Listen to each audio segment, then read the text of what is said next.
Yooyyaa oli waarin keessan nagaa hordoftootteen daawwattootteen Boorana Global Media qophii yaadannoo gootichi keenya Shalaqa Jaatanii Alii sababeeffannee keessummootaaf jaarroota laf bulti waan dubbisneef asumaan jaarrota suni wal isan barsiifne gar sagantaa heennatti waan dabarruu fi nu waliin tura saniin jenna.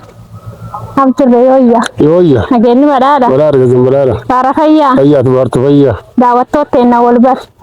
Waaqo guyyaa dirreeti. Akiyyaa abba filmata jaatanii diidaroo jedhama. Qoratama daafseenaati. Waan gootichi keenya Shalaqa Jaatanii Alii duusa yaadannoo isaatiif sababeeffannee asitti san biraatti argamnee fi akka uummataaf toluuf akka dhageettiif toluuf illee jaataniin eenyu inni dhalata eessati eessa ka'ees ga'e. Janna jabaa akka Booranaattuu beekamu, akka Oromoo beekamu, akka Itoophiyaatti illee beekamu nama akkanaati. Wanni isaa ammoo waan namni cufa caqasu waan namni cufa dhaga'u. Gootamni jennu kanallee Booranii gootummaa fulaa kennaa fi janna jabaa jedha. Gootummaa kana keessa ammoo warra aadan gootettuun keessa inni adde dure. Jaatanii Alii eenyu jedhanii jechi tokkoof lama ibsamuu hin danda'u. Inni waan cufa nama cufa beekaa qajeelaa jabaa qaroo janna inni waan cufa. Waan namni tokko guutachuu malu waan namni tokko guutachuu qabu uumamaallee guutatee seenaallee guutatee dureetti. Gootummaan namni xiqqoo Oromoon ta'e namni cufaan gootetuun akkasiin gootummaan akkasiiniti namni janna jabaa dursa. Janna jabaa kan keessa immoo gootii jira jecha. Gootii adda waraanaa qofaa miti finni cufa keessatti argamu akka ulaagaa mataa fi qabsoo keessa tokko jecha haqqiyyoo qabaachuudha. Jaatun faani warra gootummaa gar cufaa yookaan janna jabaa ta'ee jechatti yoo qabu. Dhaloota namni duraati kan dambal diidaati inni dambala buleeti warra walii qadadduuti dhaloota akkas. Inni warra meelbanaata achi dhalate. Inni akka beektutti maaliin nama maaliin beekama? Jaalata dhugaati addi jaba qonnee jaba nam jechi qaaruuti nam hojii qaaruuti. Jaataniin immoo waan kan cuf keessaa wanni itti abbaa wanni itti malkaa kattiinis qabatan akka gosa keessa dhalate Boorana sabboo goonaa qofaa miti akka Oromoo bal'ootti illee abba barmootaati. Qajeelum beekumsi dandeettii waan cufaanu nam beekamu hojii misoomaatiin hojii hoggansaatiin jaalalaan qajeelummaan Booranii beektaa Booranii kan qajeelaa jedhan. Jannilleen ifduu bilaaledha. Jannilleen tolaallee kenneeffaa darra hobbaatii jedhedha. Kanaaf Booranii kan qajeelaa jedhan. Inni akkas nama qajeelaa. Nama daayyaa mul'attuu qabu tanaan beekan jecha. Seenaa isaa dhalootirraa akka guyyaa boqochuu isaatti waan beektu qabaata. Aggabaabaa arga. Akka nam tokkootti kallattiin walitti dhufnee immoo akka nam tokkootti akka nam ilmaan walaasa'uu guyyaa bultii aga lama sadii waliin bulee waan walaasaa qaba taan kallattiin wal arge. Carraan kun wanni akkan ta'eefi bara dargiin lafa dhufte Haayile Sillaaseen jige innilleen hojii barmoota gaafatu kee jira ammoo war tokko jira ka afaan Sidaamatti samaa jedhanii inni warsun tullee guddaa ta'e harma dhufee gaafsullee illee nu marga jechi tokko tokko isaan jejjere illee ka magaaluma yabaloo kanatti itti baay'illee hin beeka. Amma nu gaafas kaayima warra dargaggeessa horii jiru carraa walitti dhufuun gara kabiyya ta'an arge. Duub guyyaa gara masadii waliin bulee oolee walaasa'ee beeka agartaan akkas beeka. Inni gaafas bayetti wadhakkaa Booranaa jala goobsoo kan jira. Allee dhugum qabsoo Oromoo tanatti miseensi ta'ee qabeenyi kun kan dhufe achitti dhufee wal dubbannee guyyaa lama sadii waliin oolle bullee kallattiin walaasa'uu kiyya gaafasi gurraa. Jaarrota waliin baratanii kubbaa akkan taphatetti kubbaa miilaa. Barumsaan nam jajjabaa ta'ee kubbaa taphata warra Qudus Gorgis kilabii dhaaf keessa nam duraati. Ijoollee barattoota mana barumsa warraa dhaabedhaan achi waajjira poolisii yuunivarsiitii baratu poolisii ta'eetiin hojii poolisummaa hojjete. Hojii poolisummaa kan hojjete poolisii keessa damee tiraafikaa irraa bobba'ee warri Finfinnee warri taaksii oofu ittiin jaalatedhani. Maal jennaan hojii qajeeltu hojjeta. Hojii warri poolisii yookaan warri tiraafikii hojjeta biraatiin ittiin hojii qajeeltu hojjeta. Seer tiraafikii Itoophiyaan gaafas gara modernizaashinii Haile Sillaaseen jalqaba kanaatti dhufti. Seer tiraafikiitii fi aga biyya Jaappaan, aga biyya Jarman lafa hedduu seer tiraafikii kan cufaa damdeemee barate. Mallattoo tiraafikii tafula gargaraatti Finfinnee keessa dhaabatan cufaa warra hundeesse warra bu'uureesse. Hadoo surumaa jiru yoo sirni nugusa Haile Sillaasee jijjiirame immoo barattootii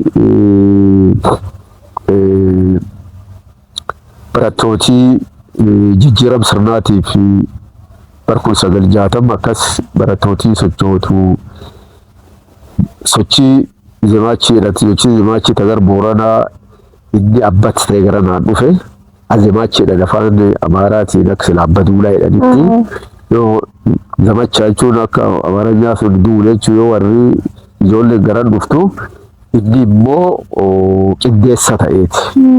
Qindeessa ta'ee sirni nugusaa jigee sirni dargii kan akka inni sooshaalizimii dargii dhufaallee jedhanillee niti ijoolleen dursite sirni nugusaa kan balaaleffattee nugusi jissuu fi sirni dhibiillee kana dhufa adoon ta'inu nugusi akka kufu balaaleffattee ijoollee kakaatee mootii sirni gonfoo kana yoo sirni kun jigi immoo uummatni dammaquu qaba lafti ta'a qotee bulaatii lafti uummata irraa tacuu carku uummataa deemuu qabdii sochii akka jedhu ijoolleen akka Itoophiyaatti biyyi gadi cufa yaatu inni gara kibbaa kana isaan qindeessedhanii arganii. Nagaa lafaa eeguu fi sirni jigi keessatti immoo akka lafti jeeqamtu tasgabbeessu tachuu fangootti kennanii inni gaafas poolisii matolaqaa nyaatan jedhanii nu barsuu agarre ijoolluma achi shaabballi ta'edhanii isa shaabballi maqaa matolaqaa jedhanii shaabballi nyaatan jedhanii beekna. Shaabballi irraa shalaqa ta'ee achumaa sirna dargii keessatti bulchiinsa bulchaa awuraajaa tolchite garan suubanii ammallee ittisa weerara Soomaalii kana dhowwuu fi mootummaan dargii namni seenaa gaggaarii Itoophiyaa walii qabu namni Soomaalii waliin hariiroo waldhabbii malee hariiroo hamaan qabu weerartoota waliin hariiroo hamaan qabne moora jiranii moorana warra nama afurii gugurdaa poozishinii gugurdaa filanii shaqa jaatanii gara yaaballoo kabuuran dirree kan Gaashmadaanaa tulii garbaalee ka arsiisuun shabbal galgalo dooyyoo gara ammallee arsii gara sallaa jidduu gal arsiisuun konoleessallees jaloo immoo qindeessa ta'e akka qindeessa kibbaatti hawaasa ta'a. Warra afran hojii gurguddootti kennanii warra hojii gurguddootti kennan keessaa namni addi duree yookaan inni warra yeroo dheeraa hojjetu keessa tokko isa kibba kan nagaa buusee waan laftii yeroo jeequmsa sun qabdu misoomallee cufu waan iddoo hojjete waan nagaa waan guddoo hojjete hojii obbolummaa hojjete sun bira dabree immoo haga bulchiinsa bulchaa ta'ee bulchaa ittaana ture yeroo ageegaa awuraajjarra ka'ee godina Sidaamoodhaan kibba kanaanii inni bareeddu ittaana ta'eetti hojjete hogganaan isaa Tafarraa Daaleedhani inni ittaana Tafarraa Daalee ta'ee ittaana bulchaa godina hagaafasi ta'ee hawaasa taa'a hawaasa gara Ilobbaa Booroo kan Jikkaa kanallee cufa dabuuboo warra kibbas cufatti ramadanii achi hojjete yoo achi hojjetu sun immoo warra kibbaa kana haabbebeedii turizimiif fakkeessee ummata wayii ofirraa qabnu ummati duubatti hafa kana hin daawwatatti haa ummati sun jijjiira Boorana hojjetu ummati sun illee hojjetee mana barumsaa dhaabee akkasuma barsiisee akka warri jijjiiramu warra illee irraa waan guddoo hojjetee adokkormaatu Booraniinuu akka Sidaamoo jalamayee godin iftan dawsan gaafasiin akkasiin qabsoo isaatii godin Boorana kophaa ba'ee godin Boorana kophaa ba'ee bulchaa godina ta'eetiin inni garanatti anggeeffamee naannoo waggaa 3 qofa ture. Achiin duuba sirni dargii kufee sirni dargii kan kufkaanii gaafas dullee nam jajjabicha. Yoo sirni dargii kufu guyyaa naqaraa sargee guyyaa ijoollummaa kiyyaa sargee kan barataa kutaa lama si'a guyyaanni areer dhufee aballoo areer dhufee isa areeroo galu nuu tamarii galuu jiruuf lama barumsaa ejjee namna barsiisu argee abbaan kiyyifaa warri dura barsiisu kan daawwanne yaade jedhanii matolaqaa shambal jaatanii gaafa shambal jaatanii maani dhageenye Yogdi haasawaa inni dubbata dhageenye eegi suni akkuma garreen jaalanna ijoolluma afaan dharrii tokko qubanna inni duuba immoo gaafas warra Soomalii keessa deebi kan galgal cufa isi daawwanna makiina isa kanuuf hin beekna ree afaan karaa toofina karaa gubbate beekna yoo inni dhufkaan duubisuma arguu feena dokkanumaatu gaafa inni bulchaa ta'ee nageelle Boorana shuumanii immoo gaafas namni bicha yaaballoo kayya gabiiroo isaatti dhufe achitti wal agarree gaafas samaarii keessa lama barumsaatti akkan deemu inni namni yookanumaa beekan nagumsi fuudhuu dhufee maali jedhee kutaa gabbaratte jedhee lakkanii barumsa dhiisee gara waggaa gana jira kutaa afurii dhiisee maali jedhee televizyiinii kana ganama baran akka barumsaa deemu gaaf dargiin dheetti immoo inni yaaballi jira nageelle illee hojii bobba'ee garan jira isa harmi jiru dargiin dheette gaaf dargiin dheetti sun immoo obboleessi kiyyaa nam guddaa inni isaan walitti dhiyaatanii gaaf dargiin dheetti sunuyyuu akka daawoo ta'eef obboleessi kiyya harma haga hobooq daangaa keenya cufu waliin dheese achi turee yeroo inni immoo ol deebi'u achiin ga'ee ol deebi'ee doorii dhibii qabu waan dhibii qabu isi dhoqqollu qubsiise obboleessi kiyya naggaadee immoo anatti nyaata dhugaatii isaatiin hin danda'a gindarmu taa'u ati dargaggeessaa immoo nyaata dhugaatii deddeebisuuf qophaa'inaan jedhe akkasii ijji kudhan kanneen dhoqqolli taa'u namni nyaata dhugaatii deddeebisuuf waliin oollee waliin bullee waan hedduu walaasofnee waan hedduu wal nuti ijoollee malee nulleen gaafummoo gurgurdoo gaafanna waan hedduu gaafanna waan hedduu akkasii waliin dabarsine seenaa isaa kabara inni rakkoo gurguddoo keessa dabre sullee akkas waliin dabarsu waan ta'eef waan hedduu akkas waan inni haasa'u waan inni hawwu karoora isaa kanarraa sirnii kukkufee inni irra dubbatu wareegamu kan immoo durattuu aginni dhoqqolli jiru guyyaa 3 mokkora irraa tolchanii jeessuuf achi bosonsu keessatti guyyaa sun sadeen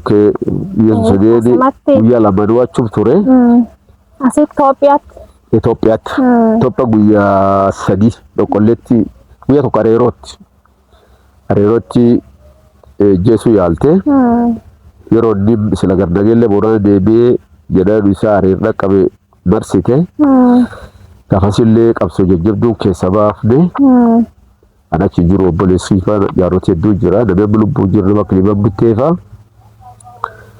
akkasiin areeroo gu'ee biddi karaa miilaan gaarirra miilaan gabbee konkolaataa isaa guwaa cillee dheetanii achi maranii wayee biddeebi'anii fuudhanii inni dhoqqolli irraa deebi'ee gaar dhoqqolli madda gubaala sunjii 10 kanneen taa'ee torbaan deebi'a yookaan tur torbaan tokko darbee torbaan lammaffaa dhufa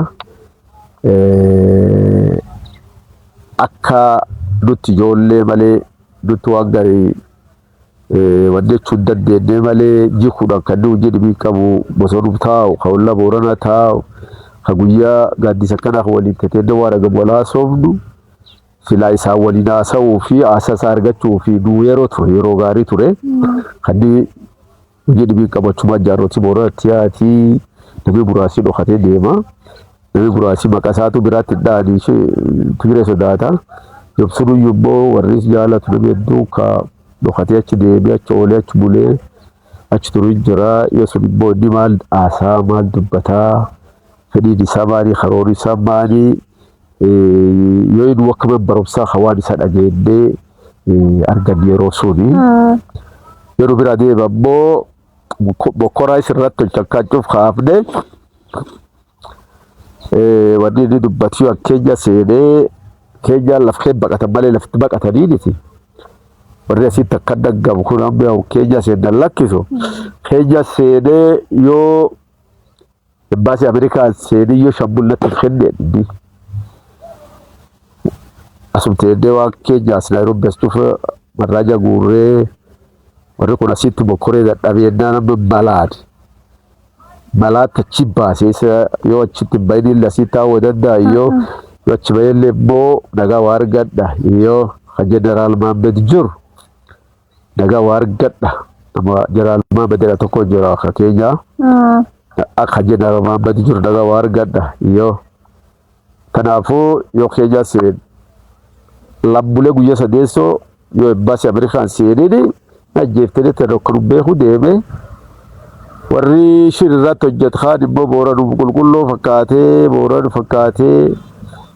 Booranii si dubbisaa Booranii nagaa si fuudhaa Booranii si daawwataa Booranii si arguu fedhaa jedhaniitiin embaasii seenuu dhowwaniitiin alaa tursanii hoteelii keessatti tursanii waan agarbi jiru adoo dubbatu lambulee sadeeffannaan ajjeeftu akka odeeffannoo cufa argadhee lawaan cufa argadheenu ji'a afur hojii shattaayee akkasitti guyyaa sun wareegame guyyaan inni wareegame sun immoo numanidhaati baanee sababa isaatti dhiyaachaa turreef sababa gargaara turreef inni manidhaa ture manidhaa kaanii ba'ee ana dubuluq jiru ha wareegamu isa dhaga'e dubuluq raasa baadiyyaa keessi jiru dhageenye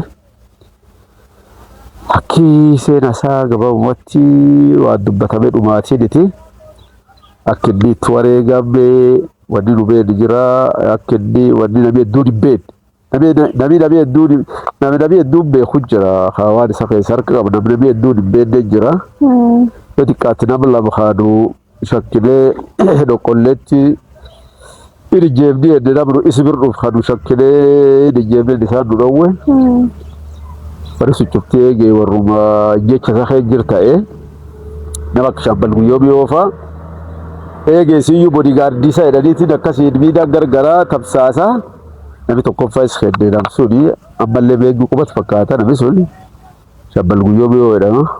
Seeraaf dhiyaate. Maati seeraan dhiyaate duu gaafas beekaa malee namni hedduun hin beeku. Yoo inni nu bira deddeebi'u yoo innis bira dhufu namni isaa fakkaata namni isheen cufaa cufte irratti hojjetan suni nama kun seeraaf dhiyaatu illee namni karaa biraatiin isiyyuu nama faarfoo fakkaata inni boodigaardii isaa jedhaniini boodigaardummaan turre giza cufa raasuun deddeebi'a immoo ergaa ebeluutiin sii dhufe ergaa ebeluutiin sii dhufe waraqaa wayii ebeluun barwaa sii qoredee guuree dhufaani kan Mangistuu Hayilamaariyaamii qor kan ebeluu qor kan ebeluu qoredee guuree dhufaani waan kan gul shakkine Finfinnee illee cufu dhaqee maan akkana jedhee waan inni Finfinnee dhufee ka nuquu fudhamne irratti wanni goonee illee ni jira.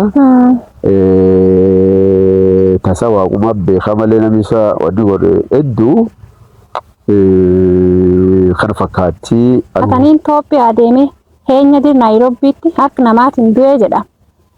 Maangul keenya galinni akkam gul harka namaatiin du'e. Keenya inni dhaqu malee galuuf illee deemee armattuu jedhama. Gaafis bir dhuftuni nama qabsoo Oromoo tana keessa jiru akka qabsaa taa'u tokko gaafas bir dhufa namoonni xiqqaatu beekaa.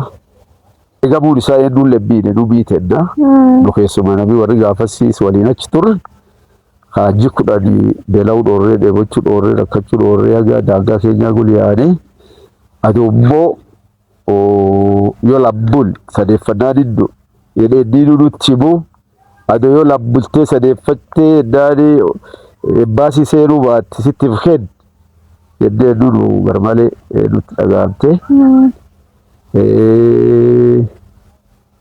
nunamii agshanii ga'u yoo ajjiraat yoo booranii jiraate sani madha jedhee warri afaan isaatii baate yoo ajjiraat yoo booranii jiraate sani madhameena isaan haasaadhameena booranaatti sana haasaadha jedhee waan hedduu gula akkas fee dabarsine akka namni hedduun alabee kuriinu akkas mukta akka jalbullee waan takka waliin akkas dabarsuu jechuun jaafe.